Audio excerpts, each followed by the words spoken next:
Hay traiciones que destrozan tu fe en la humanidad, pero nada se compara al momento cuando descubres que el hombre al que considerabas un enviado de Dios, al que le abriste tu alma más vulnerable en confesión, al que le entregaste tus secretos más íntimos buscando perdón y redención, ese mismo hombre te entregó a las autoridades de inmigración para destruir la vida que habías construido con tanto sacrificio. Esta es mi historia, de cómo el pastor que me prometió confidencialidad divina se convirtió en mi verdugo terrenal, y cómo esa traición me llevó por un camino de descubrimientos que cambiarían para siempre mi comprensión sobre el poder, la manipulación y la verdadera naturaleza de la fe. Mi nombre es Esperanza Morales, tengo 35 años y durante casi una década creí que había encontrado en la Iglesia no solo refugio espiritual, sino también protección contra los peligros de vivir sin documentos en un país que me necesitaba para trabajar, pero me rechazaba como ser humano. Si estás escuchando esto y has confiado en líderes religiosos que después te traicionaron, por favor comparte tu experiencia en los comentarios, dime de dónde me escribes, porque necesito saber que no estoy sola en este calvario de traición espiritual que he vivido durante los últimos años de mi vida. También quiero pedirte que si conoces a alguien que haya sido entregado por autoridades religiosas que abusaron de su confianza, que comparta este testimonio, porque la traición clerical es una herida que destruye no solo la vida práctica, sino también la fe y la esperanza en la bondad humana. Si has sido traicionado por alguien en quien confiabas espiritualmente, escribe el número 2 en los comentarios, para que sepamos cuántos somos los que hemos vivido esta pesadilla de abuso de poder religioso que parece ser mucho más común de lo que cualquiera de nosotros había imaginado. Todo comenzó hace 12 años, cuando llegué a Estados Unidos huyendo de una situación de violencia doméstica que había durado 6 años interminables en mi matrimonio con Fernando Castillo, un hombre de 42 años que había convertido mi vida en un infierno de golpes sistemáticos, humillaciones públicas y privadas, amenazas constantes de muerte y un control psicológico tan sofisticado que había logrado hacerme creer que yo era la responsable de provocar su violencia con mi comportamiento inadecuado. Yo tenía 23 años cuando finalmente encontré el valor para cruzar la frontera con mi hija María José, de apenas 4 años, llevando solo $300 que había logrado ahorrar secretamente durante meses, 2 mudas de ropa escondidas en una mochila pequeña, y la esperanza desesperada de construir una vida donde mi niña pudiera crecer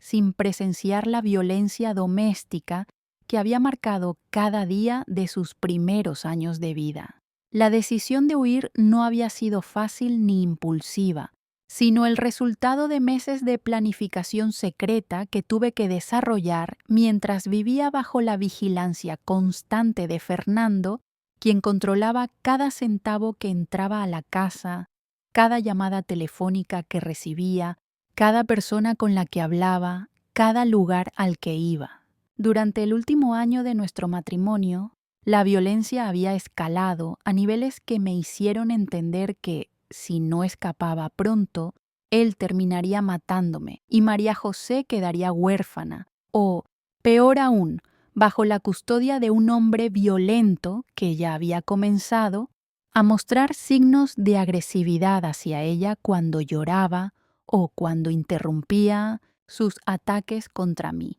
El plan de escape requirió que yo fingiera sumisión completa durante meses, que aceptara cada humillación sin resistencia, que soportara cada golpe sin quejarme, todo mientras secretamente ahorraba centavos de las compras del mercado, memorizaba números telefónicos de organizaciones que ayudaban a mujeres maltratadas y estudiaba las rutas de autobuses que podrían llevarme hasta la frontera sin que Fernando pudiera rastrearme fácilmente. La noche que finalmente escapamos, Fernando había salido a beber con sus amigos, algo que hacía regularmente los viernes por la noche y que lo mantenía fuera de casa hasta altas horas de la madrugada. Esperé hasta estar segura de que no regresaría temprano. Tomé a María José mientras dormía, agarré la mochila que había tenido escondida durante semanas y salimos de esa casa donde habíamos vivido en terror durante tantos años. El camino hasta la frontera fue una pesadilla de 3 días viajando en autobuses de segunda clase, durmiendo en estaciones, comprando comida barata, manteniendo a María José callada y entretenida, mientras yo vivía en pánico constante de que Fernando nos hubiera rastreado y apareciera en cualquier momento para llevarnos de regreso. Los primeros años en Estados Unidos fueron brutalmente difíciles de maneras que nadie que no haya vivido como inmigrante indocumentado puede realmente comprender. Trabajaba limpiando oficinas durante las noches, desde las 10 de la noche hasta las 6 de la mañana, fregando pisos, vaciando basureros, limpiando baños, aspirando alfombras, todo por un salario que estaba muy por debajo del mínimo legal, pero que era lo único disponible para alguien sin documentos y sin referencias laborales. Durante el día cuidaba niños en mi apartamento, recibiendo 3 o 4 niños cuyos padres también trabajaban en empleos precarios y necesitaban cuidado infantil barato y confiable. Vivíamos en un apartamento diminuto de una sola habitación que compartía con otras 3 mujeres en situación similar, todas indocumentadas, todas con hijos pequeños, todas luchando por sobrevivir día a día mientras enviaban dinero a familiares en sus países de origen y ahorraban centavos con la esperanza de algún día poder alquilar sus propios apartamentos. El apartamento tenía una sola habitación que dividíamos con cortinas hechas de sábanas viejas, una cocina del tamaño de un armario donde 4 familias cocinábamos por turnos y un baño que compartíamos todas con nuestros hijos. María José pasaba las tardes en casa de la señora Carmen Vázquez, una mujer de 65 años, madre de 5 hijos ya adultos, abuela de 12 nietos, que había llegado a Estados Unidos 30 años antes y que ahora cuidaba niños de familias inmigrantes por muy poco dinero, porque entendía perfectamente nuestras limitaciones económicas y nuestras circunstancias precarias. Carmen se había convertido en una figura maternal para muchas de nosotras,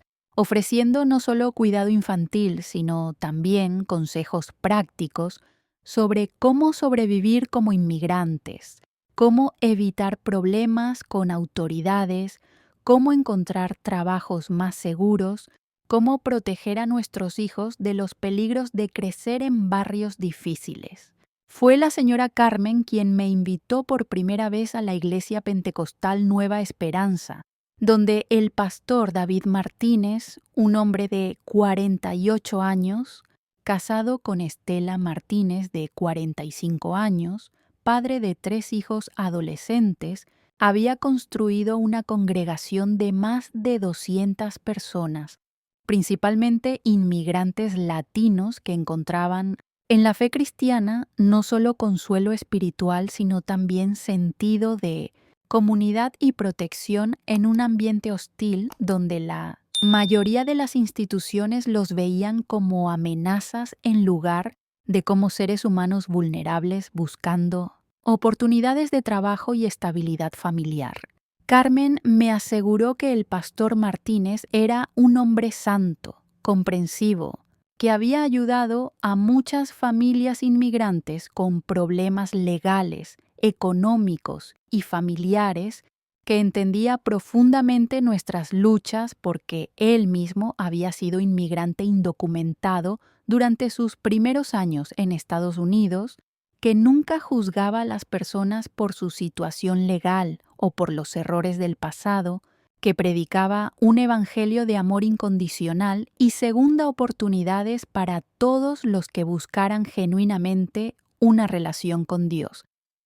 La primera vez que entré a esa iglesia, ubicada en un edificio convertido que antes había sido una tienda de muebles en un área comercial deteriorada, con ventanas pintadas de blanco para dar privacidad, con sillas de plástico organizadas en filas frente a una plataforma improvisada donde estaban los instrumentos musicales y el púlpito, sentí algo que no había experimentado en años: paz genuina, la sensación de estar en un lugar seguro donde podía bajar la guardia emocional que había mantenido elevada durante tantos años de supervivencia. El pastor Martínez hablaba con una voz suave pero firme sobre el amor incondicional de Dios, sobre la importancia de la confesión para alcanzar el perdón divino, sobre cómo la Iglesia era un refugio para todos los que buscaban redención, sin importar de dónde vinieran,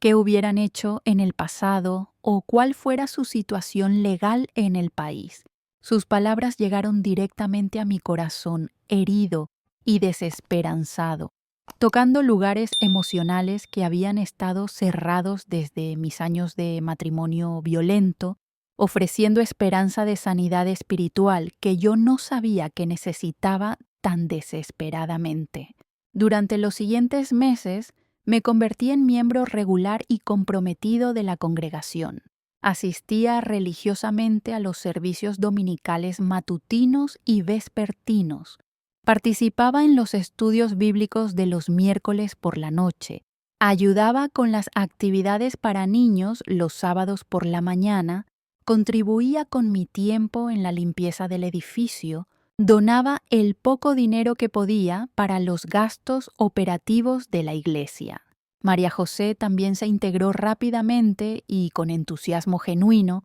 hacía amigos entre los otros niños de la congregación. Participaba en el coro infantil dirigido por la esposa del pastor, memorizaba versículos bíblicos para las competencias dominicales,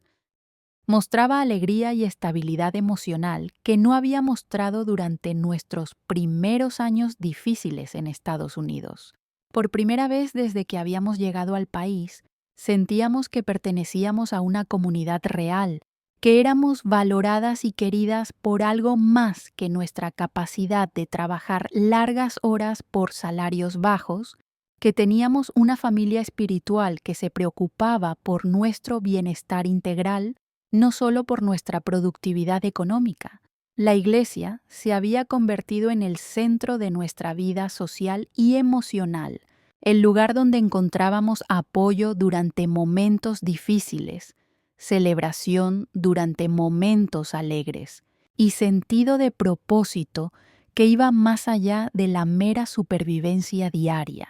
Pero lo más fuerte todavía estaba por venir, porque descubrí que la aparente santidad del pastor Martínez ocultaba una naturaleza manipuladora y oportunista que utilizaba la fe y la vulnerabilidad de sus feligreses para ejercer control y poder sobre sus vidas más vulnerables, especialmente sobre las mujeres solteras que dependían de la comunidad religiosa para apoyo emocional y social.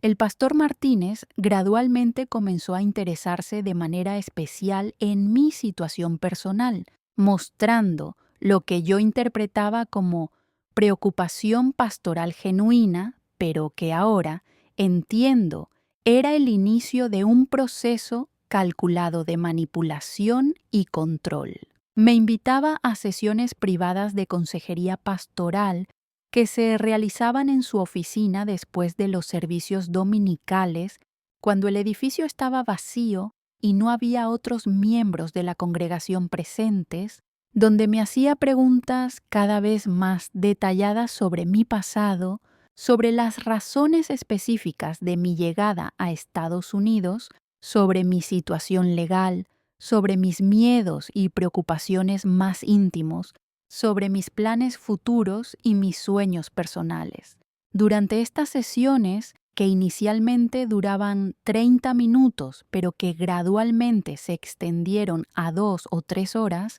el pastor Martínez creaba una atmósfera de intimidad espiritual que me hacía sentir especial, elegida, como si hubiera reconocido en mí un potencial espiritual que requería atención pastoral personalizada. Me decía que Dios le había revelado que yo tenía un llamado especial, que había pasado por sufrimientos específicos para prepararme para un propósito divino que se revelaría gradualmente, que mi historia de supervivencia y mi dedicación a la iglesia me convertían en una líder potencial que necesitaba mentoría espiritual intensiva. Yo interpretaba este interés como genuina preocupación pastoral, como el tipo de cuidado espiritual que un líder religioso comprometido debería mostrar hacia los miembros más vulnerables de su congregación, especialmente hacia una madre soltera que había escapado de violencia doméstica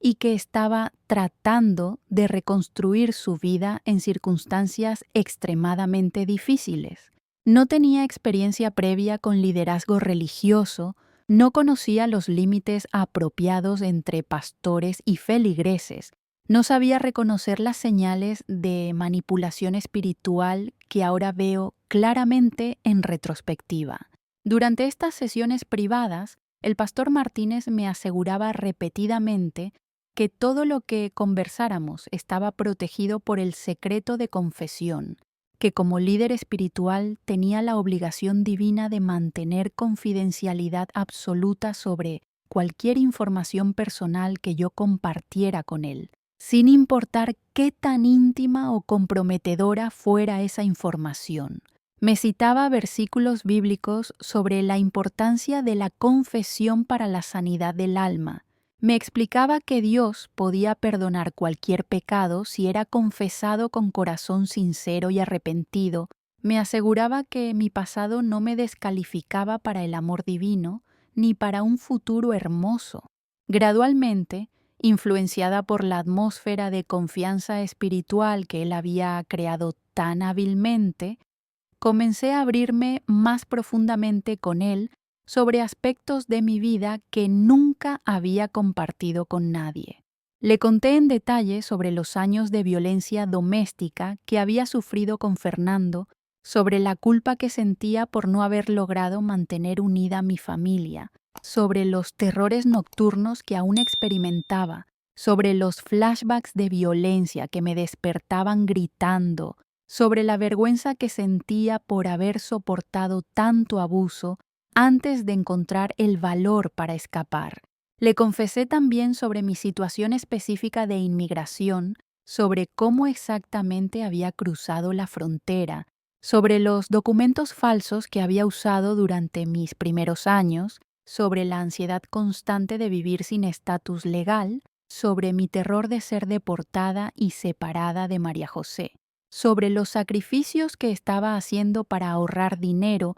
para eventualmente contratar un abogado de inmigración, sobre mis sueños de algún día obtener residencia legal y poder visitar a mi familia en Honduras sin miedo de no poder regresar. En ese momento comprendí que nada volvería a ser igual cuando el pastor Martínez comenzó a usar la información que yo había compartido en confesión para ejercer control y manipulación sobre mi vida y mis decisiones, transformando gradualmente nuestra relación de consejería pastoral en una dinámica de poder donde él tenía acceso completo a mis vulnerabilidades y yo me había vuelto emocionalmente dependiente de su aprobación y guía espiritual. Después de varios meses de estas sesiones intensivas de consejería, el pastor Martínez comenzó a hacer sugerencias cada vez más específicas y controladoras sobre cómo debía vivir mi vida diaria. Me decía que Dios le había revelado en oración que yo debía trabajar menos horas seculares para dedicar más tiempo a las actividades de la iglesia, que debía donar un porcentaje mayor de mis ingresos ya limitados para apoyar la obra del Señor que debía traer a más personas inmigrantes a la congregación porque esa era mi misión espiritual específica, que debía distanciarme de amigas que no fueran cristianas, porque su influencia podría contaminar mi crecimiento espiritual. Cuando yo expresaba preocupaciones prácticas sobre estas sugerencias, señalando que trabajar menos horas significaría no poder pagar la renta o comprar comida suficiente para María José, él me recordaba con autoridad espiritual que Dios proveería para todas mis necesidades si yo demostraba fe suficiente, que preocuparme por cosas materiales revelaba falta de confianza en la provisión divina, que obedecer la guía pastoral era más importante que mis cálculos humanos sobre estabilidad económica. También comenzó a mostrar interés romántico hacia mí de maneras que me hacían sentir extremadamente incómoda, pero que él disfrazaba hábilmente como preocupación pastoral legítima. Me decía que Dios le había mostrado en visiones que yo necesitaba una figura masculina protectora en mi vida, que él había sido llamado específicamente para ser esa figura si yo demostraba la receptividad espiritual adecuada, que una mujer sola como yo era vulnerable a las tentaciones del mundo y necesitaba la guía constante de un líder espiritual fuerte y experimentado. Sus comentarios sobre mi apariencia física se volvieron más frecuentes y cada vez más inapropiados. Me decía que debía vestirme de manera que reflejara mi compromiso con la santidad, pero al mismo tiempo hacía observaciones sobre mi cuerpo que me hacían sentir violada y objetificada de maneras que me recordaban terriblemente a mi matrimonio abusivo. Cuando yo trataba de establecer límites o expresar incomodidad con estos comentarios, él me decía que estaba resistiendo la autoridad que Dios había puesto sobre mi vida, que mi actitud defensiva revelaba orgullo espiritual que necesitaba ser quebrantado a través de sumisión más completa a la voluntad divina expresada a través de él. Lo que descubrí después cambió todo para siempre, porque el pastor Martínez no era solo un manipulador espiritual y un acosador sexual disfrazado de líder religioso, sino también un informante sistemático que había establecido relaciones lucrativas con autoridades de inmigración para reportar a miembros de su congregación a cambio de beneficios económicos, protección legal para su propia familia y reconocimiento público como líder comunitario colaborador con las fuerzas del orden. Durante este periodo de manipulación espiritual creciente, yo había comenzado una relación sentimental con Roberto Silva, un hombre de 38 años, ciudadano americano de origen puertorriqueño, mecánico de profesión con su propio taller pequeño pero próspero, divorciado amigablemente de su primera esposa, padre dedicado de 2 hijos adolescentes, Marco de 16 años y Elena de 14 años, que vivían con él durante los fines de semana y que habían comenzado a aceptarme gradualmente como parte de la familia expandida de su padre. Roberto era gentil de maneras que contrastaban dramáticamente con mi experiencia previa de masculinidad. Trabajador y responsable sin ser obsesivo o controlador, respetuoso con María José y genuinamente interesado en desarrollar una relación paternal positiva con ella, y por primera vez en mi vida adulta me sentía amada por alguien que no intentaba controlarme, cambiarme o lastimarme física o emocionalmente. Roberto me valoraba por quien era, incluyendo mi historia de supervivencia, mi dedicación como madre soltera, mi trabajo duro, mi fe religiosa, incluso mi situación de inmigración que él veía como una circunstancia desafortunada, pero no como una falla moral o una descalificación para el amor. Roberto conocía completamente mi situación de inmigración desde las primeras semanas de nuestra relación, porque yo había aprendido de mi matrimonio anterior que los secretos y las mentiras eventualmente destruyen cualquier relación,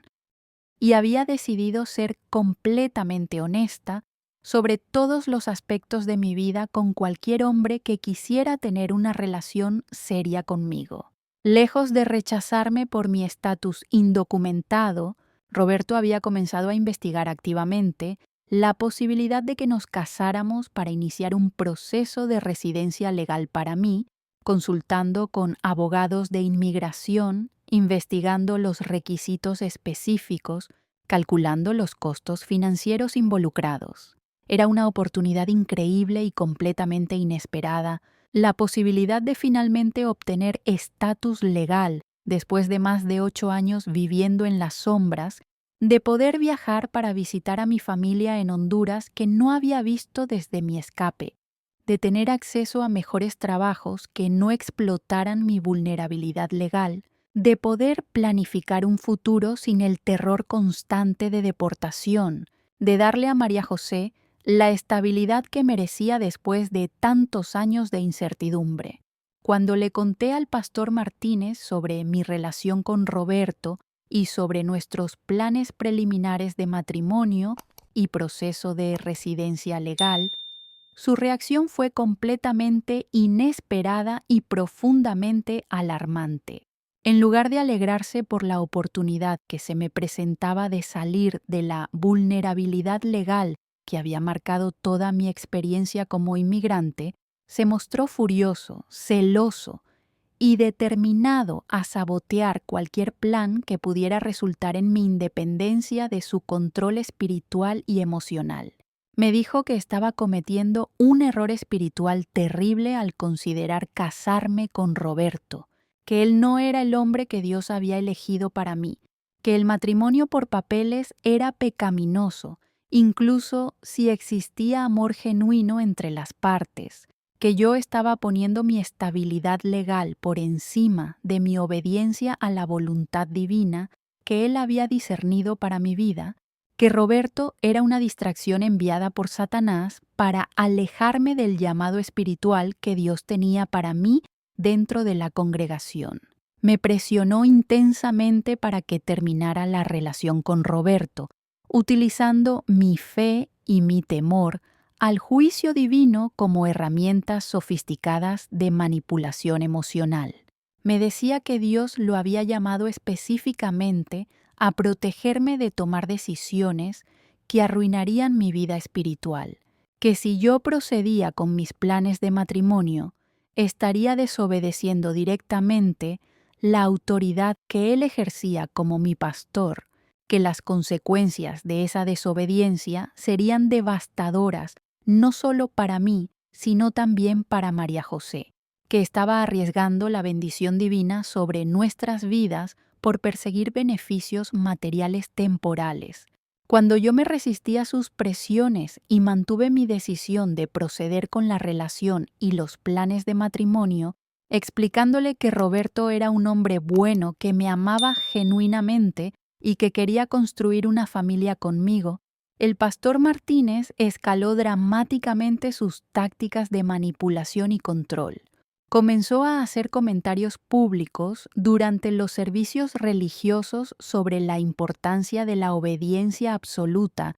a la autoridad pastoral, sobre cómo la rebeldía espiritual traía maldición y destrucción sobre las familias, sobre cómo las mujeres que rechazaban la cobertura espiritual adecuada se exponían a engaño, tentación y ruina espiritual. También comenzó una campaña sistemática para aislarme socialmente dentro de la congregación, sugiriendo a otros miembros que yo estaba en rebeldía espiritual, que mi influencia podría ser peligrosa para sus propias familias si no mantenían distancia apropiada, que debían orar por mí, pero evitar conversaciones o actividades sociales hasta que yo rectificara mi actitud y regresara a la sumisión espiritual. Gradualmente me encontré excluida de las actividades sociales de la iglesia que habían sido centrales en mi vida durante años, ignorada por personas que antes consideraba amigas cercanas,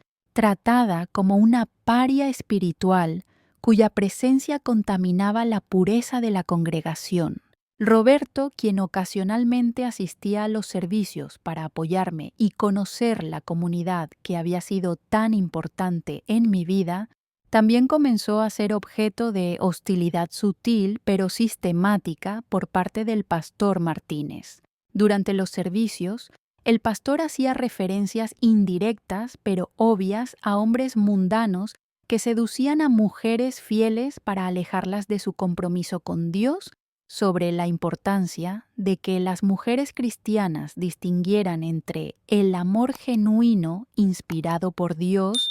y la manipulación romántica inspirada por Satanás, sobre cómo el enemigo usa relaciones sentimentales para destruir familias espirituales y apartar a los creyentes de su llamado divino. La tensión se volvió completamente insostenible, creando un ambiente tóxico que afectaba no solo mi bienestar emocional, sino también el de María José, quien no entendía por qué la comunidad religiosa, que había sido como una familia extendida para nosotros, de repente nos trataba con frialdad y rechazo. Pero yo aún no podía imaginar hasta qué extremos diabólicos de traición y venganza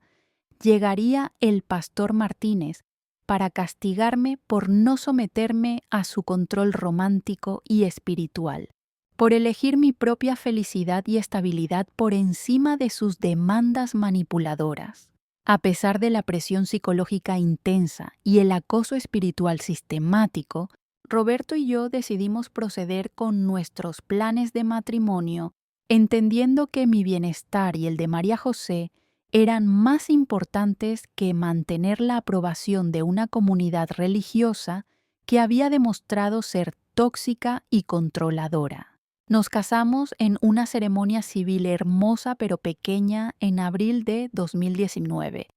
con solo nuestros hijos presentes, algunos amigos cercanos de Roberto que habían permanecido leales a pesar de la campaña de difamación, y mi compañera de apartamento, Carmen, que había dejado la iglesia cuando se dio cuenta de los patrones de manipulación del pastor Martínez. Fue un día hermoso y lleno de esperanza genuina, porque finalmente sentía que estaba construyendo una familia basada en amor auténtico, respeto mutuo y apoyo incondicional, en lugar de en obligaciones religiosas, control espiritual y sumisión forzada. Roberto había demostrado durante meses que me amaba por quien era realmente, no por quien él quería que fuera, que respetaba mis decisiones y mi autonomía como adulta, que estaba comprometido a construir algo hermoso juntos sin dominarme o manipularme.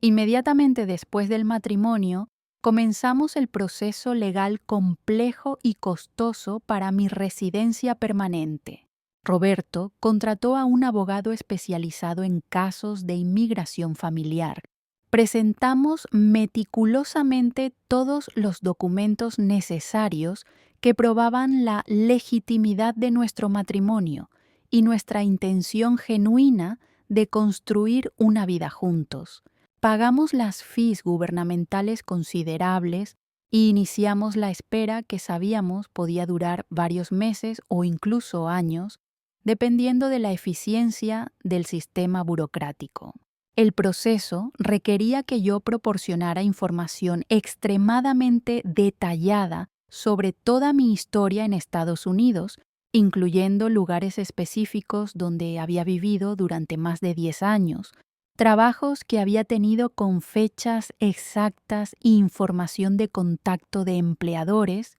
organizaciones sociales o religiosas a las que había pertenecido, viajes fuera del país, cualquier contacto previo con autoridades de inmigración o aplicación de la ley. Como parte de esta información comprensiva, mencioné mi membresía prolongada en la Iglesia Pentecostal Nueva Esperanza y mi relación pastoral intensa con David Martínez, sin imaginar ni por un momento que esta información se convertiría en el arma que él usaría para intentar destruir mi proceso legal y mi estabilidad familiar. Durante los primeros meses después de mi matrimonio, gradualmente dejé de asistir completamente a la iglesia que había sido el centro de mi vida espiritual y social durante tantos años. La hostilidad del pastor Martínez y el ambiente tóxico que había creado hacían que cada servicio fuera una experiencia dolorosa y estresante para mí y especialmente para María José, quien había comenzado a mostrar signos de ansiedad y confusión sobre por qué las personas que antes la querían ahora la trataban con frialdad. Roberto me apoyó completamente en esta decisión difícil, entendiendo que mi bienestar emocional y espiritual era más importante que mantener tradiciones religiosas que se habían vuelto destructivas. Él sugirió que exploráramos diferentes congregaciones donde pudiéramos adorar en paz, sin manipulación ni control, donde María José pudiera desarrollar una fe saludable basada en amor, en lugar de en miedo y sumisión forzada. Fue durante este periodo de transición espiritual, cuando estaba comenzando a sanar del abuso religioso y a reconstruir mi identidad fuera del control del pastor Martínez, cuando recibí la llamada telefónica que cambió mi vida para siempre y me reveló la verdadera profundidad de la traición que había sufrido. Era un agente de ICE, la Agencia de Inmigración, informándome con un tono oficial y amenazante que había una investigación abierta sobre mi situación legal, que tenían información de que yo había proporcionado documentación fraudulenta en mi proceso de residencia, que había discrepancias serias en mi aplicación que requerían investigación inmediata, que debía presentarme en su oficina dentro de 48 horas para aclarar mi situación legal o enfrentar arresto inmediato y proceso de deportación expedito. La noticia me dejó completamente devastada y aterrorizada, porque yo había proporcionado únicamente información completamente veraz y documentada en mi proceso legal, había sido exhaustivamente honesta sobre todos los aspectos de mi historia de inmigración, incluyendo los más comprometedores. No había falsificado ningún documento ni había mentido sobre ningún aspecto de mi situación personal o legal. Mi abogado, quien había manejado cientos de casos similares, estaba igualmente sorprendido y alarmado porque había revisado meticulosamente toda mi documentación antes de presentarla y había confirmado que todo estaba perfectamente en orden según los requisitos legales. Lo más alarmante y sospechoso era que el agente de ICE tenía información extremadamente específica y detallada sobre aspectos muy privados de mi vida personal que no estaban disponibles en ningún registro público al que las autoridades de inmigración normalmente tendrían acceso. Conocía detalles íntimos sobre mi matrimonio anterior en Honduras con Fernando, sobre las circunstancias específicas de mi llegada a Estados Unidos huyendo de violencia doméstica, sobre mi participación en la iglesia, incluyendo mi relación personal con el pastor Martínez, sobre aspectos de mi historia emocional y espiritual que yo solo había compartido en confesión durante nuestras sesiones privadas de consejería pastoral. Esa información privada y confidencial no estaba documentada en ningún lugar público, no había sido incluida en mi aplicación de residencia, no estaba disponible a través de investigación de antecedentes normales y la única manera que las autoridades podrían haberla obtenido era si alguien que tenía acceso directo a esos detalles íntimos había proporcionado esa información de manera deliberada y maliciosa para sabotear mi proceso legal. Mi abogado inmediatamente sospechó que alguien cercano a mi situación había proporcionado información privada sobre mi caso a las autoridades de inmigración, alguien que tenía acceso a detalles íntimos sobre mi historia personal y que tenía motivaciones personales para sabotear mi proceso de residencia legal. La lista de personas con ese nivel de información detallada era extremadamente limitada, y cuando analizamos sistemáticamente quién tenía acceso a todos esos detalles específicos, la única persona fuera de mi familia inmediata que conocía toda esa información era el pastor David Martínez. Esa noche fue una de las más oscuras de mi vida. No pude dormir ni un minuto, dándole vueltas obsesivamente a la posibilidad horrificante de que el hombre al que yo había confiado mis secretos más íntimos en confesión sacramental, al que había visto como un padre espiritual y protector, al que había respetado como representante de Dios en mi vida, hubiera violado esa confianza sagrada de la manera más cruel e imperdonable imaginable, entregando información personal y confidencial a las autoridades para vengarse de mi decisión de no someterme a su control romántico y espiritual. La traicionería representaba no solo una violación de confianza personal, sino también una profanación de principios religiosos fundamentales que todas las tradiciones cristianas consideran sagrados e inviolables. El secreto de confesión es uno de los pilares más básicos de la relación pastor-feligrés. La garantía de que información personal compartida en búsqueda de guía espiritual nunca será usada para perjudicar a la persona que confió en la autoridad religiosa. Roberto me ayudó a investigar discretamente si existían conexiones documentables entre el pastor Martínez y las autoridades de inmigración locales. A través de contactos en la comunidad latina, comenzamos a descubrir un patrón perturbador. Varios miembros de diferentes congregaciones pentecostales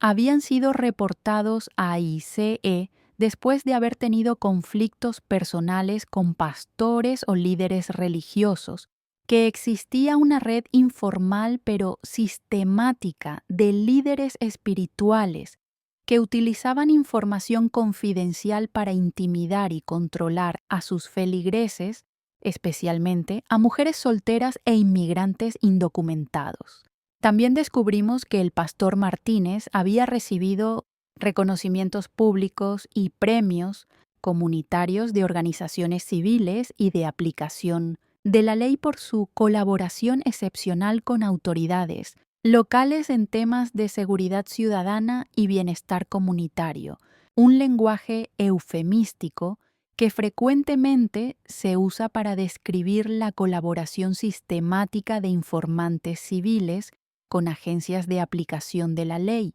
incluyendo inmigración, control de drogas y vigilancia comunitaria. La revelación gradual de este patrón de comportamiento me destruyó completamente a nivel emocional y espiritual, no solo porque confirmaba que había sido víctima de una traición calculada y maliciosa por parte de alguien en quien había depositado mi confianza más sagrada, sino porque destruía completamente mi fe en la posibilidad de que existieran líderes religiosos genuinamente comprometidos con la protección y el bienestar de los más vulnerables de sus comunidades. Durante más de 8 años, había visto al pastor Martínez como una figura paternal espiritual, como alguien que representaba la bondad de Dios en mi vida, como un protector que entendía mi vulnerabilidad y estaba comprometido a ayudarme a sanar y crecer espiritualmente.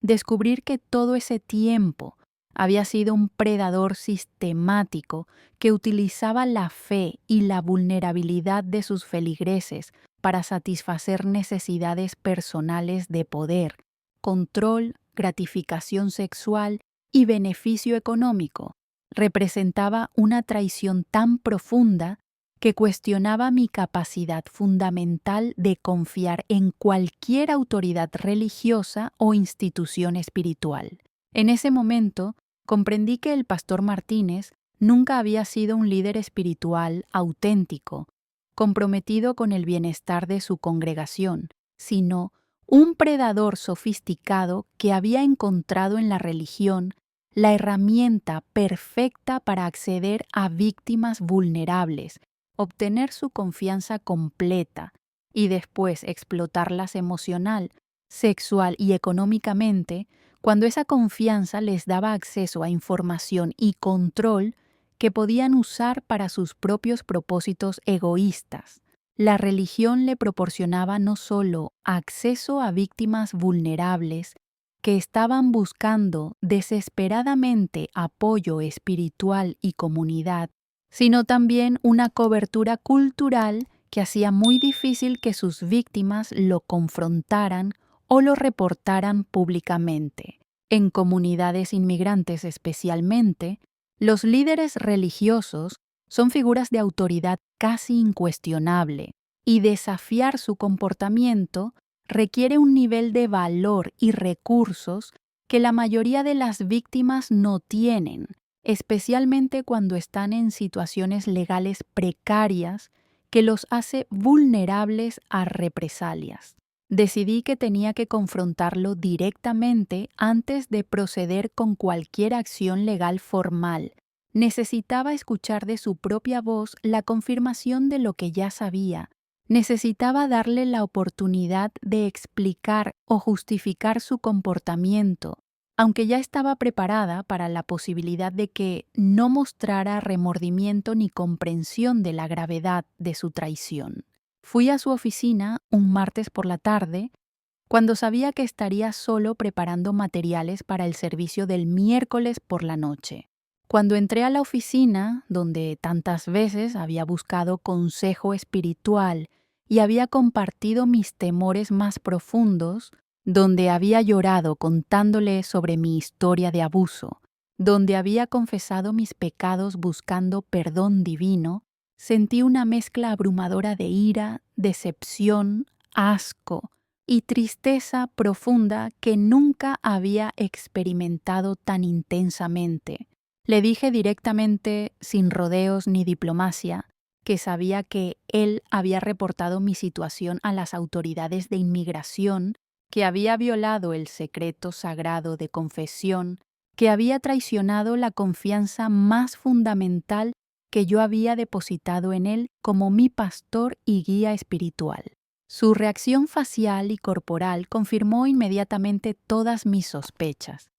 No mostró sorpresa, no negó los hechos, no expresó confusión sobre mis acusaciones, sino que su expresión se endureció en una mezcla de defensividad y justificación que revelaba que había estado esperando esta confrontación. En lugar de negar su participación o mostrar remordimiento por sus acciones, trató de justificar lo que había hecho con argumentos espirituales retorcidos y blasfemos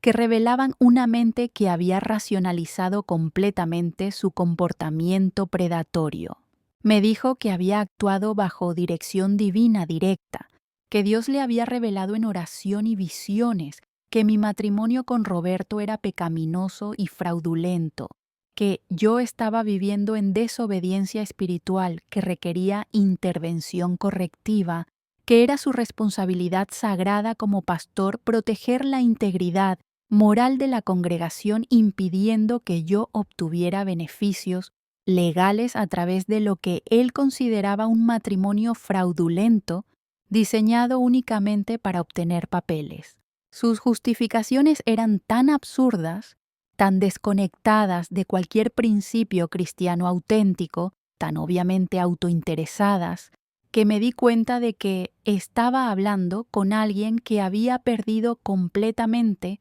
cualquier conexión genuina con los principios espirituales que pretendía representar. Me dijo que las leyes de inmigración eran ordenanzas divinas que debían ser respetadas por todos los cristianos verdaderos, que ayudar a alguien a obtener estatus legal a través del matrimonio era equivalente a mentir ante Dios, incluso si existía amor genuino, que él había cumplido con su deber cristiano al reportar lo que consideraba fraude legal que comprometía la integridad de toda la comunidad religiosa. Le recordé con indignación creciente que yo había sido completamente honesta sobre mi situación en todo momento, que mi matrimonio con Roberto estaba basado en amor genuino que cualquier persona objetiva podía observar, que no había cometido fraude de ningún tipo, que él había violado el secreto de confesión que es sagrado e inviolable en todas las tradiciones cristianas auténticas. Su respuesta reveló la verdadera naturaleza narcisista y manipuladora de su traición. Me dijo que el secreto de confesión no aplicaba cuando la información confesada revelaba actividades que él, como líder espiritual, consideraba contrarias a la voluntad de Dios según su interpretación personal de las Escrituras. En otras palabras, había redefinido arbitrariamente y de manera autointeresada los límites del secreto confesional para justificar su venganza personal contra mí por no haberme sometido a su control romántico y espiritual. No era un líder religioso aplicando principios divinos universales, sino un hombre despechado y narcisista usando su posición de poder para castigar cruelmente a una mujer que había rechazado sus avances sexuales y su dominación psicológica. La conversación se volvió cada vez más tensa y reveladora cuando él comenzó a hacer amenazas explícitas sobre las consecuencias que yo enfrentaría si intentaba exponer públicamente lo que había hecho o si trataba de interferir con su ministerio. Me amenazó con reportar información adicional y más, perjudicial sobre otros miembros vulnerables de la congregación si yo intentaba confrontarlo públicamente o si buscaba cualquier tipo de represalia legal contra él. Me di cuenta en ese momento de que no solo me había traicionado a mí de manera individual, sino que estaba extorsionando y controlando sistemáticamente a otros feligreses de la misma manera, usando información confidencial obtenida en consejería pastoral como herramienta de intimidación y control para mantener poder absoluto sobre personas vulnerables que habían confiado en él buscando ayuda espiritual. También amenazó con usar su influencia en la comunidad religiosa latina para destruir mi reputación, diciéndome que podía hacer que ninguna iglesia de la ciudad me aceptara, que podía asegurar que yo fuera vista como una mujer rebelde y peligrosa que destruía familias y congregaciones, que tenía conexiones suficientes para hacer mi vida social y espiritual completamente miserable si yo lo desafiaba públicamente. La conversación terminó cuando él escaló a amenazas físicas sutiles pero claras, sugiriendo que yo no entendía completamente con quién estaba tratando, que tenía amigos en lugares poderosos que podían hacer mucho más daño que simplemente reportarme a inmigración, que sería muy inteligente de mi parte aceptar las consecuencias de mis decisiones rebeldes sin crear más problemas para mí misma o para mi familia. Salí de esa oficina ese día sabiendo que había estado cara a cara con pura maldad disfrazada de autoridad religiosa, que había sido víctima de un predador sistemático que había perfeccionado el arte de usar la fe como herramienta de manipulación y control, que la traición que había sufrido era aún más profunda y calculada de lo que había imaginado inicialmente. Esa noche llegué a casa completamente devastada emocional y espiritualmente, no solo por mi situación legal precaria, sino por la destrucción completa de mi fe en los líderes religiosos y en la posibilidad de encontrar refugio espiritual auténtico en instituciones organizadas. Roberto me encontró llorando inconsolablemente en nuestra habitación, no solo por el miedo a deportación, sino por la pérdida de algo mucho más fundamental: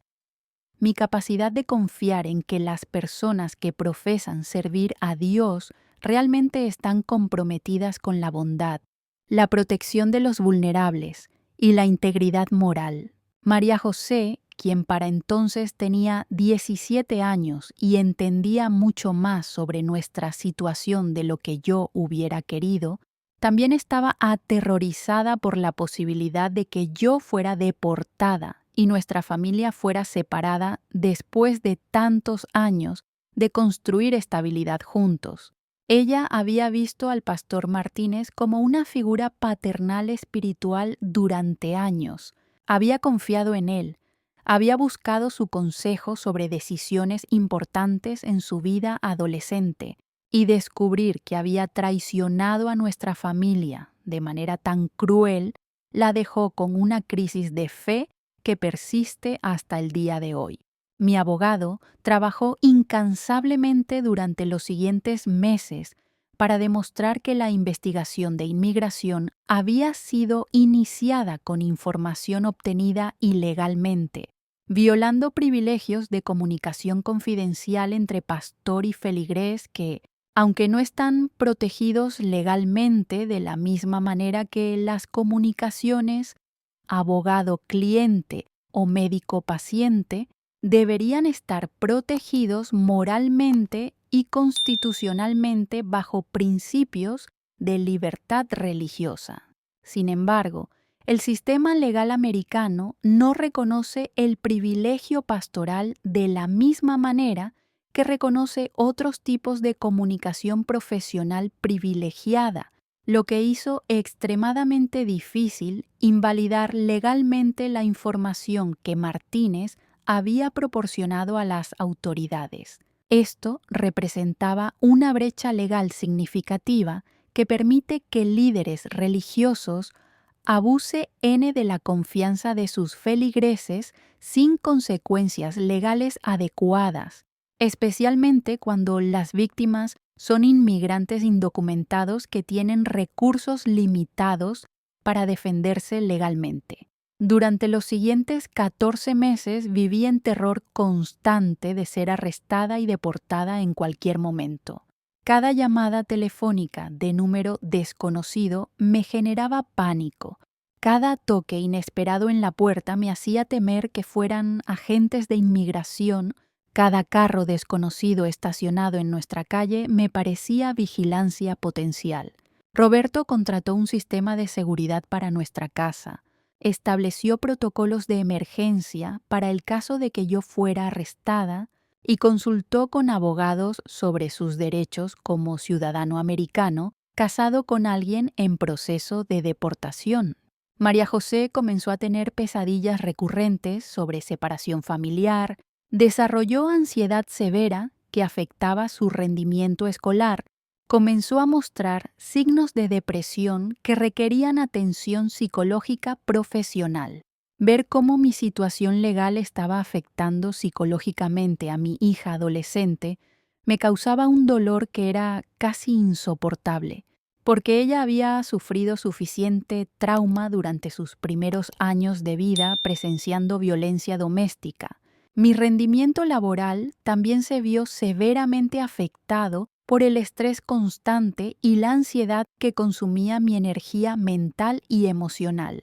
Tenía dificultad para concentrarme en tareas básicas. Perdí peso significativo porque el estrés me quitaba el apetito. Desarrollé problemas de insomnio que me dejaban agotada durante el día. Comencé a tener ataques de pánico que me impedían funcionar normalmente en situaciones sociales o laborales. Pero lo más devastador de todo era la destrucción completa de mi vida espiritual. Durante más de 12 años, la religión había sido mi refugio emocional y espiritual más importante, mi fuente principal de esperanza durante momentos difíciles, mi conexión con una comunidad que me valoraba y me protegía, mi manera de encontrar sentido y propósito en medio de las dificultades de la vida como inmigrante indocumentada. Descubrir que el líder de esa comunidad había usado mi fe como herramienta de manipulación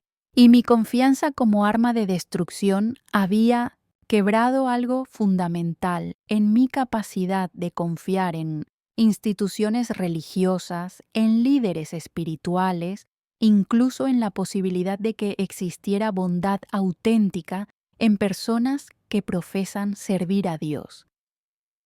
Dejé completamente de asistir a cualquier iglesia, de participar en actividades religiosas, de orar, de buscar consuelo espiritual en las Escrituras que antes habían sido fuente de fortaleza durante momentos difíciles. Cuando María José me preguntaba por qué ya no íbamos a la iglesia, por qué ya no orábamos antes de las comidas, por qué había dejado de hablar sobre Dios y fe, yo no sabía cómo explicarle que el hombre que ella había respetado como líder espiritual había traicionado nuestra familia de la manera más cruel posible, sin destruir completamente su propia fe y esperanza. Decidí decirle simplemente que necesitábamos tiempo para sanar y encontrar una nueva forma de conectarnos con lo espiritual, sin destruir completamente su capacidad de tener fe en la bondad humana y divina. Pero internamente yo estaba experimentando una crisis espiritual profunda que cuestionaba todo en lo que había creído durante décadas sobre la religión organizada y los líderes que pretenden representar a Dios. Lo que descubrí después me ayudó a entender que mi experiencia no era aislada, sino parte de un patrón sistemático de abuso que el pastor Martínez había estado perpetrando durante años contra múltiples víctimas vulnerables en su congregación y en la comunidad inmigrante más amplia. A través de conversaciones discretas pero exhaustivas con ex miembros de la congregación, mujeres que habían dejado la iglesia en circunstancias misteriosas, familias que habían sido súbitamente marginalizadas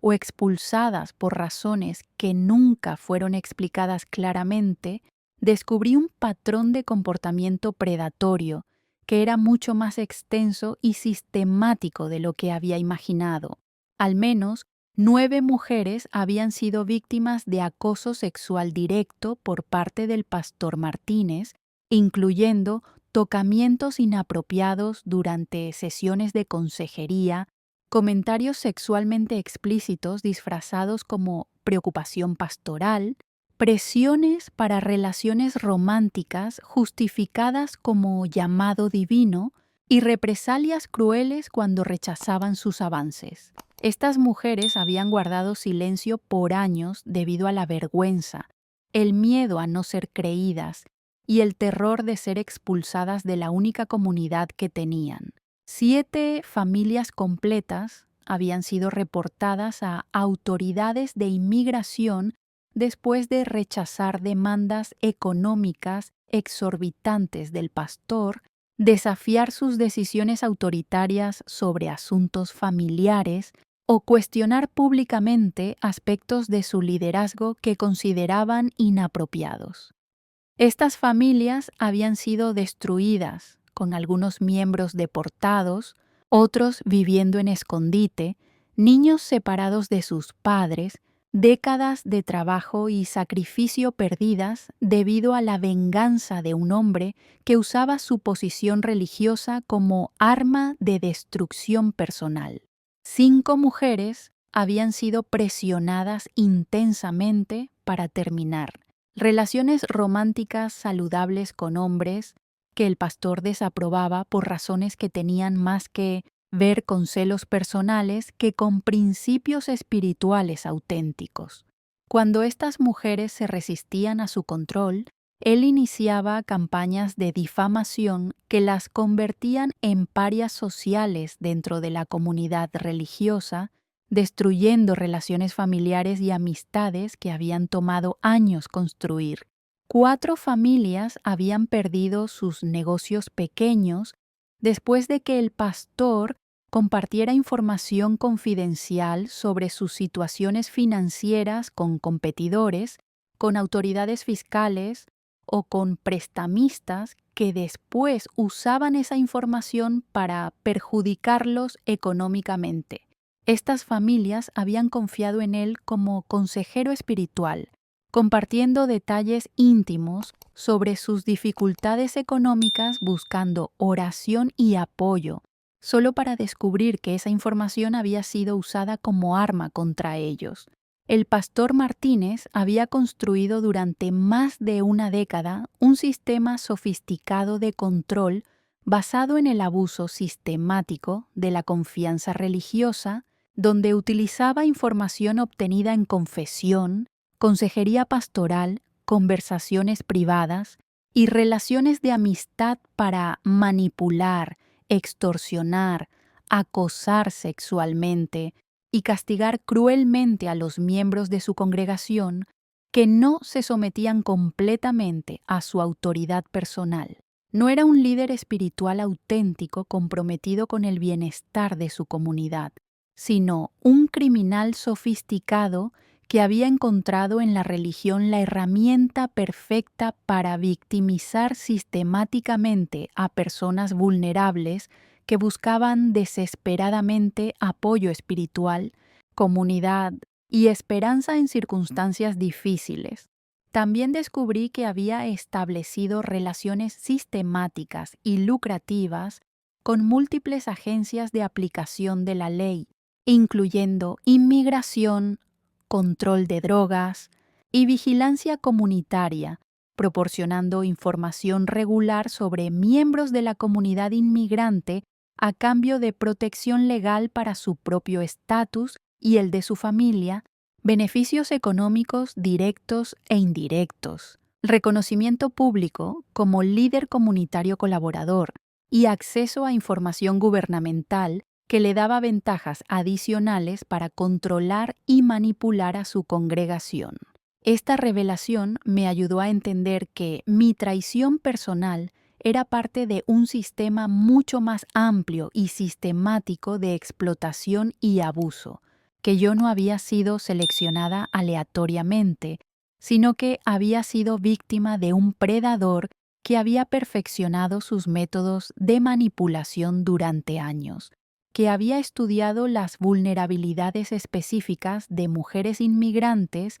para desarrollar estrategias de control que eran particularmente efectivas contra víctimas en situaciones legales precarias. El hecho de que hubiera tantas otras víctimas me ayudó a procesar mi propia experiencia con menos autoculpa y vergüenza, pero también me llenó de indignación por el nivel de sufrimiento que este hombre había causado en nuestra comunidad durante tantos años sin ser detenido o expuesto públicamente. Cada historia que escuchaba representaba vidas destruidas, familias separadas, fe quebrantada, esperanza perdida,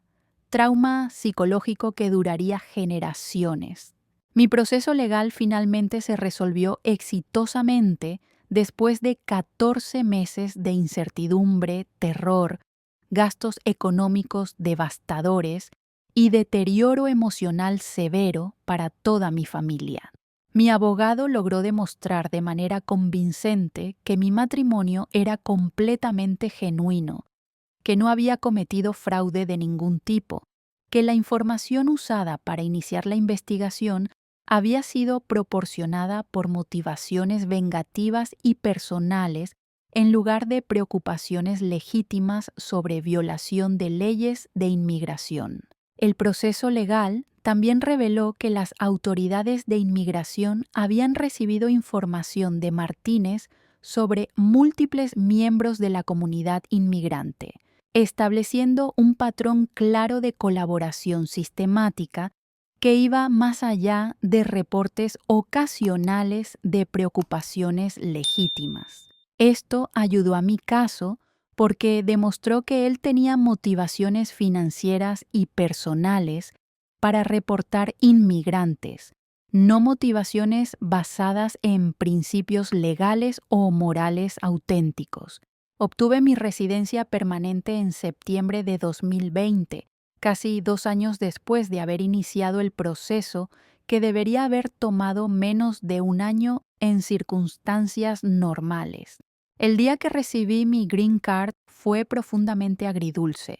Por un lado, Significaba seguridad legal finalmente después de más de 12 años viviendo en las sombras, la libertad de vivir sin miedo constante a deportación, la posibilidad de viajar para visitar a mi familia en Honduras, que no había visto en más de una década, acceso a mejores oportunidades laborales y educativas. Por otro lado, representaba el final de un proceso que había destruido mi fe religiosa, había revelado niveles de traición humana que nunca había imaginado posibles, había causado trauma psicológico severo a mi hija adolescente, había costado decenas de miles de dólares en honorarios legales adicionales que habían agotado nuestros ahorros familiares y había dejado cicatrices emocionales que sabía tardarían años en sanar completamente. Roberto, María José y yo celebramos discretamente en casa,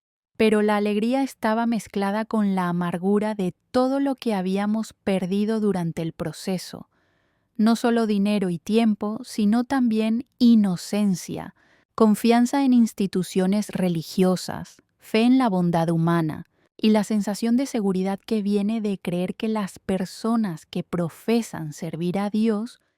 realmente están comprometidas con proteger a los más vulnerables. María José había desarrollado ansiedad crónica que requería terapia psicológica continua. Había perdido completamente su fe en la religión organizada. Había desarrollado una desconfianza profunda hacia figuras de autoridad que afectaba sus relaciones en la escuela y su planificación para el futuro. Ver cómo la traición que yo había sufrido había afectado tan profundamente a mi hija me causaba una culpa y tristeza que eran casi insoportables. Roberto había gastado más de $30,000 en honorarios legales adicionales, costos de investigación privada, terapia familiar y medidas de seguridad que no habrían sido necesarias si el pastor Martínez no hubiera saboteado maliciosamente nuestro proceso.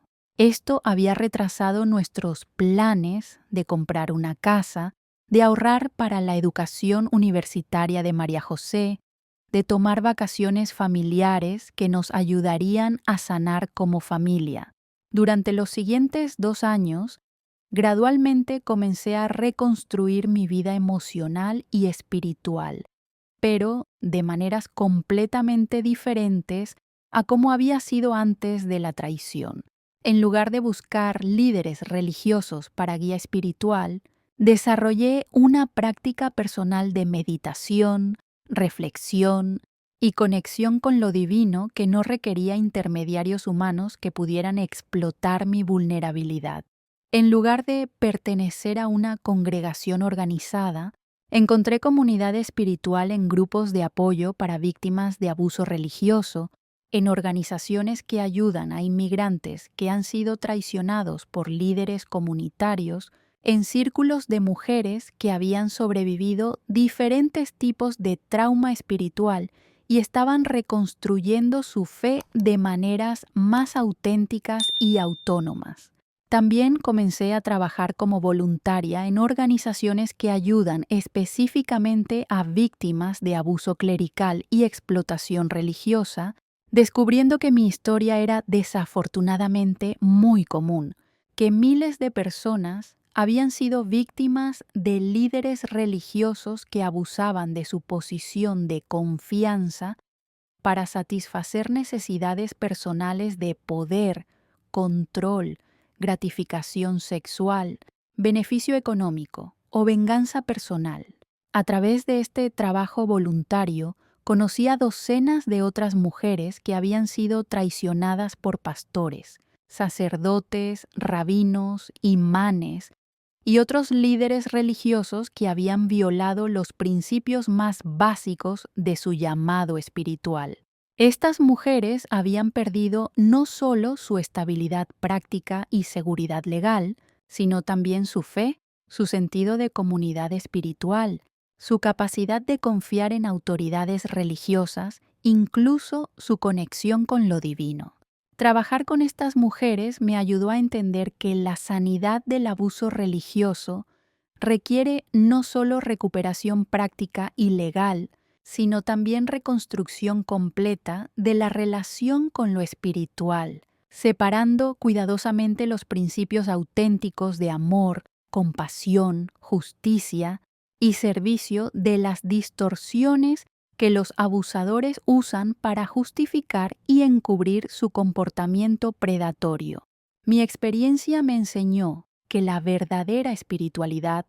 no requiere sometimiento a autoridades humanas que demandan control absoluto, que la conexión genuina con lo divino puede existir y prosperar sin intermediarios que exigen sumisión ciega, que la fe auténtica fortalece nuestra autonomía personal y nuestro sentido de dignidad en lugar de destruirlos sistemáticamente. También aprendí a distinguir entre líderes espirituales genuinos, que sirven a su comunidad con humildad y transparencia, y predadores que usan la religión como herramienta de manipulación y control personal. Los líderes auténticos respetan consistentemente los límites personales, fomentan el crecimiento y la independencia emocional de sus seguidores, celebran cuando las personas desarrollan su propia relación con lo divino, mantienen transparencia completa en sus motivaciones y decisiones,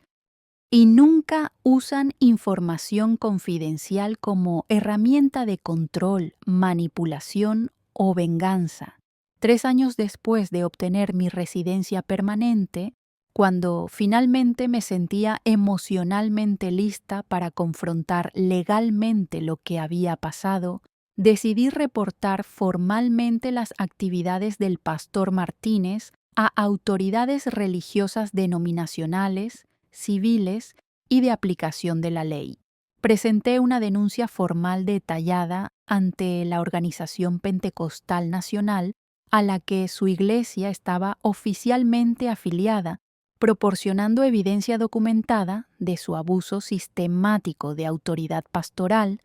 violación de confidencialidad sagrada, uso de información religiosa para propósitos de intimidación y control, acoso sexual de múltiples mujeres, colaboración con autoridades para perjudicar a miembros vulnerables de su congregación. También presenté una demanda civil comprensiva por daños emocionales severos, violación de privilegios de comunicación confidencial, difamación, interferencia intencional con relaciones familiares, infligir intencionalmente estrés emocional severo y conspiración para violar mis derechos civiles. Aunque el sistema legal americano ofrece protección limitada para comunicaciones pastor-feligrés comparado con otros tipos de comunicación profesional privilegiada, mi abogado logró demostrar que Martínez había actuado completamente fuera de cualquier autoridad religiosa legítima al usar información personal para propósitos vengativo, punitivos y de beneficio personal. La investigación denominacional reveló que Martínez había estado bajo sospecha por comportamiento inapropiado durante varios años, que habían recibido múltiples quejas sobre su conducta con mujeres de la congregación, sobre su manejo autoritario de asuntos financieros de la Iglesia, sobre su colaboración inusual con autoridades seculares, pero que las denuncias previas habían sido manejadas internamente sin consecuencias significativas debido a su influencia política dentro de la organización denominacional y su capacidad de intimidar a las víctimas para que retiraran sus quejas. Mi caso, combinado con testimonios de otras 8 víctimas que se animaron a hablar públicamente después de mi denuncia, finalmente resultó en su destitución formal como pastor, su expulsión permanente de la denominación pentecostal, la revocación de sus credenciales ministeriales y la implementación de nuevas políticas denominacionales para prevenir futuros casos de abuso clerical. La demanda civil se resolvió con un acuerdo económico sustancial que, aunque no podía reparar completamente el daño emocional y espiritual causado, proporcionó recursos significativos para terapia psicológica continuada para mí y María José. Ayudó a cubrir los costos legales adicionales que habíamos incurrido durante mi proceso de inmigración. Compensó parcialmente los salarios perdidos durante los meses cuando mi ansiedad severa afectaba mi capacidad de trabajar efectivamente. Más importante que cualquier compensación económica fue la validación oficial y pública de que había sido víctima de abuso severo de autoridad religiosa, que mi experiencia había sido real y grave, que no había sido mi culpa confiar en alguien que presentaba credenciales aparentemente auténticas de liderazgo espiritual, que el daño que había sufrido era reconocido legalmente como significativo y merecedor de justicia. El proceso legal también reveló que Martínez había estado recibiendo pagos regulares y sustanciales de múltiples agencias de aplicación de la ley por información proporcionada sobre miembros de la comunidad inmigrante, confirmando que su traición no había sido impulsiva o basada en principios, sino sistemática, calculada y económicamente motivada. Había convertido la explotación de la confianza religiosa en una fuente de ingresos lucrativa y sostenida. Los registros financieros, presentados como evidencia, mostraron que durante los 5 años anteriores a mi denuncia, había recibido más de $120,000 en pagos directos e indirectos de agencias gubernamentales por información sobre inmigrantes, además de beneficios adicionales como protección legal para su familia, acceso a programas gubernamentales y reconocimiento público que aumentaba su influencia y credibilidad en la comunidad. Hoy, a los 35 años, puedo decir honestamente que he recuperado mi estabilidad emocional y he reconstruido mi vida espiritual, aunque de maneras completamente diferentes a como había sido antes de experimentar esta traición devastadora. Mi fe ya no está centrada en instituciones organizadas o líderes humanos que demandan autoridad incuestionable, sino en principios universales de amor, justicia, compasión y servicio que puedo practicar directamente sin intermediarios que puedan explotar mi vulnerabilidad o usar mi confianza como arma contra mí. María José, quien ahora tiene 23 años, ha desarrollado una perspectiva madura y equilibrada sobre la religión que incluye tanto apreciación profunda por los valores espirituales auténticos como escepticismo saludable e informado hacia autoridades religiosas que demandan sumisión ciega o control absoluto sobre las vidas de sus seguidores. Roberto y yo hemos fortalecido nuestra relación matrimonial significativamente a través de esta experiencia traumática y hemos construido una familia basada en transparencia completa, respeto mutuo incondicional y apoyo emocional que no depende de aprobación externa. Mi trabajo voluntario con víctimas de abuso religioso se ha convertido en una pasión central que da sentido profundo y propósito constructivo a mi experiencia traumática. Cada mujer que ayudo a reconocer patrones de manipulación espiritual, cada familia que protejo de líderes religiosos abusivos, cada denuncia que facilito contra predadores que usan la religión como herramienta de explotación, cada historia que ayudo a documentar para investigaciones legales, todo esto convierte mi dolor personal en propósito social constructivo que puede proteger a otras víctimas potenciales. He aprendido que la verdadera espiritualidad libera en lugar de esclavizar, que fortalece nuestra capacidad de tomar decisiones autónomas en lugar de destruirla, que celebra nuestro crecimiento personal y nuestra independencia en lugar de demandarnos que permanezcamos vulnerables, dependientes y controlables para satisfacer las necesidades de poder de líderes autoritarios.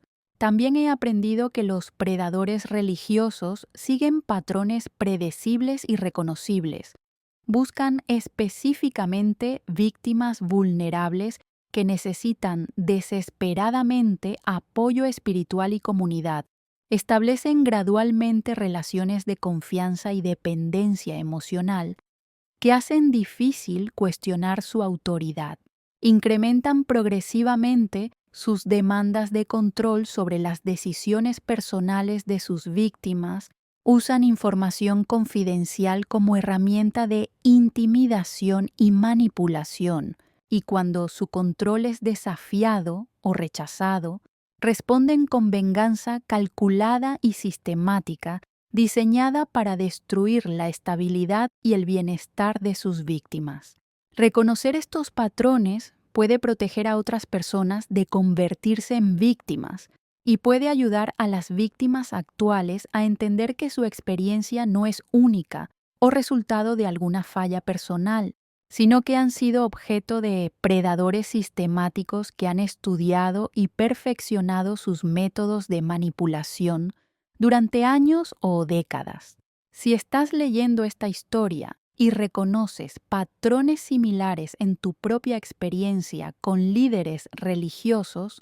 quiero que sepas con certeza que no estás sola, que tu experiencia es completamente válida, que mereces protección contra cualquier forma de abuso espiritual sin importar qué título religioso, autoridad denominacional o reconocimiento comunitario ostente tu abusador. La autoridad espiritual auténtica nunca demanda sumisión que destruya tu autonomía personal. Nunca usa información confidencial como herramienta de control o venganza. Nunca castiga la resistencia a demandas inapropiadas. Nunca explota la vulnerabilidad emocional o económica de las personas que buscan sinceramente guía espiritual y crecimiento personal. Si un líder religioso está violando estos principios básicos de respeto y servicio auténtico,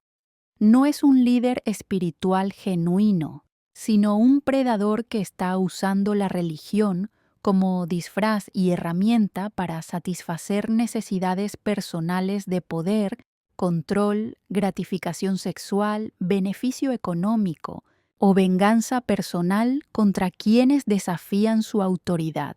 Buscar ayuda profesional de terapeutas especializados en trauma religioso. Reportar el abuso a autoridades religiosas denominacionales y civiles apropiadas. Conectarte con otros sobrevivientes de abuso religioso para apoyo mutuo y validación y documentar cuidadosamente tu experiencia para futura referencia legal puede ser el primer paso crucial hacia la recuperación personal y hacia la protección de otras víctimas potenciales. Mi historia es dolorosa y representa algunos de los momentos más oscuros de mi vida, pero también es una historia de supervivencia, recuperación, crecimiento postraumático y transformación del sufrimiento en propósito constructivo que puede servir a otras personas. Si puede servir para proteger a una sola persona de ser víctima de abuso religioso o para ayudar a una víctima actual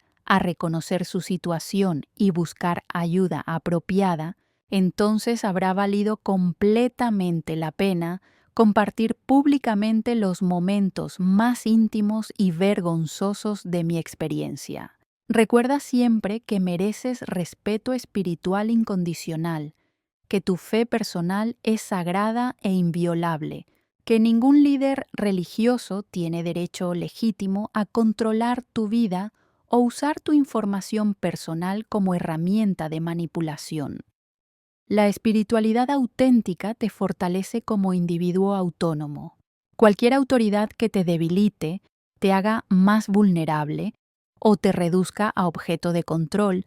no es espiritual sino abusiva y debe ser resistida y expuesta. La verdadera fe te da libertad para crecer, no esclavitud que te mantiene controlable para beneficio de otros.